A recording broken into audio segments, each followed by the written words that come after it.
You believe your opinions are your own. You believe you arrived at them independently. You believe you thought them through. But what if that confidence is misplaced? What if many of your strongest opinions were installed, not discovered? Pause for a moment. Where did your last strong opinion come from? Did you research it deeply? Or did you absorb it repeatedly? Repetition feels like truth. Familiarity feels like certainty. And certainty feels like identity. But familiarity is not the same as understanding. You live in an environment that constantly feeds you perspectives. Algorithms learn what you react to. They show you more of it. They refine it. They reinforce it. Slowly, your worldview narrows. Not because you chose it, but because it was curated for you.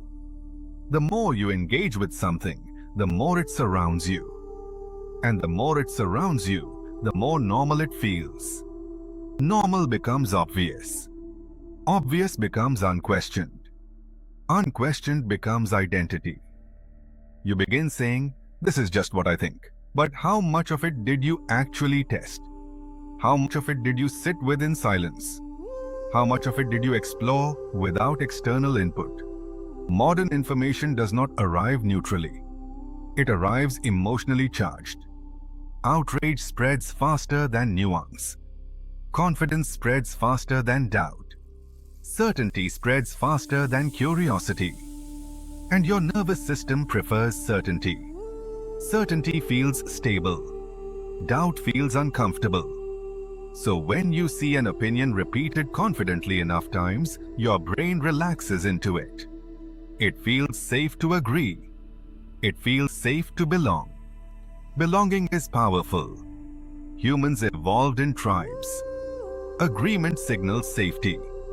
Disagreement signals risk. So when your environment rewards certain opinions, you naturally gravitate toward them.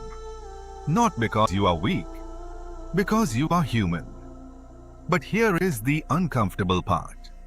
When you adopt opinions to preserve belonging, you may lose independent thought. You stop asking, "Is this true?" and start asking, "Is this acceptable?" You react quickly. You defend passionately. You feel personally attacked when ideas are challenged. That reaction is a clue. Because if an idea feels like your identity, you did not merely consider it. You fused with it. And fusion reduces clarity. You stop exploring. You start protecting. And protection feels like thinking. But it is not thinking. It is guarding. Real thinking is slower. Real thinking tolerates uncertainty. Real thinking allows contradiction. But contradiction feels threatening in a hyper-visible world. Because changing your mind is public now. Admitting uncertainty is public now. Everything is visible. And visibility makes flexibility harder. So you double down. You defend harder. You argue louder. And the algorithm rewards intensity. It rewards reaction. It rewards confidence. It does not reward nuance. So nuance shrinks. And certainty dominates. Ask yourself something simple. If you were alone in a room with no internet, no comments, no feedback, no audience, which of your opinions would survive? Which ones would feel solid?